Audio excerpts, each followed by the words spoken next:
السلام علیکم ورحمۃ اللہ وبرکاتہ۔ دوستوں، امید کرتا ہوں آپ خیریت سے ہوں گے۔ میں ہوں محمد مقصود قاسمی اور آپ دیکھ رہے ہیں باغ مدینہ یوٹیوب چینل۔ میرا تو درد مندانہ مشورہ ہے کہ جمعیت علماء ہند جو پیسے ہندوؤں پر خرچ کرتی ہے، وہ رقم اگر علماء، حفاظ، ائمہ و مؤذنین اور مدارس سے وابستہ اہل علم پر خرچ کرے تو بڑا ملی کام ہوگا۔ میں ملک بھر میں سفر کرتا ہوں اور میں نے ان حضرات کے حالات کا بار بار مشاہدہ کیا ہے۔ میرے پاس ہر ہفتے کوئی نہ کوئی خوددار اور غیرت مند امام، مدرس یا مؤذن اپنی ضرورت کا پیغام بھیجتا ہے۔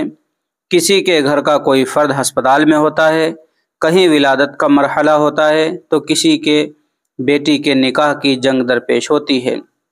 یہ حضرات ضرورت مندوں کے اس طبقے سے آتے ہیں جو اکثر اپنا ماہانہ خرچ قرضوں سے پورا کرتے ہیں۔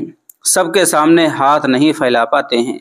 ان لوگوں کا استعمال کر کے اپنے جلسوں کے لیے بھیڑ اکٹھی کی جاتی ہے، لیکن یہ کس حال میں جی رہے ہیں اس کی پرواہ کسی کو نہیں ہے۔ جبکہ یہ لوگ عامت المسلمین کی امامت کرتے ہیں، ان کو مسجد سے جوڑتے ہیں اور مسلم سماج میں پیدا ہونے والی اولاد کو مکاتب کے ذریعے ایمانی تعلیم دیتے ہیں۔ انہیں خود کفیل بنانے کا مطلب ملت کی دینی خودداری کو قائم کرنا ہے۔ یہ بہت بڑی ذمہ داری اور مسئلہ ہے۔ اس میں کوئی شبہ نہیں کہ ان کی بری معاشی حالت کے لیے ان کی حد سے زیادہ سادگی اور عقیدت مندی بھی ذمہ دار ہے۔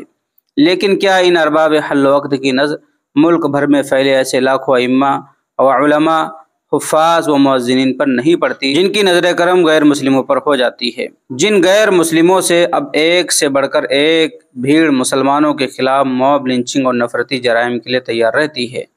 پہلے اپنوں کو دیکھیے، اپنوں کو سنبھالیے، اپنے مضبوط ہوں گے تو ہم مضبوط ہوں گے انشاءاللہ العزیز۔ سمیع اللہ خان۔ دوستو، امید کرتا ہوں پوری تحریر آپ حضرات کو سمجھ میں آ گئی ہوگی۔